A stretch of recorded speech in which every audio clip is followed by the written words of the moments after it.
स्मारक समितीच्या वतीनं विद्यमान सीओ यांना मी निवेदन दिलेलं आहे।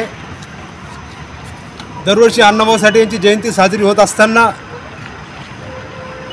स्मारकाच्या परिसरात चिखल आणि पाणी साचत असल्यामुळं स्मारक समितीने मागणी केली होती की त्या ठिकाणी चांगला दर्जेदार रस्ता झाला पाहिजे आणि आज रोजी ते रस्त्याचं काम सुरू झालेलं आहे। म्हणून आम्ही विद्यमान आयुक्त साहेबांना त्याचे आभार व्यक्त केले स्मारक समितीच्या वतीने।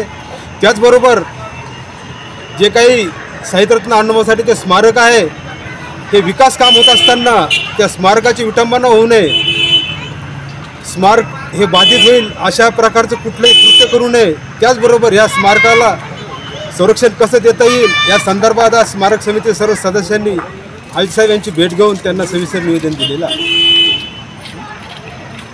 आपलं नाव सर? रविकांत जगताप।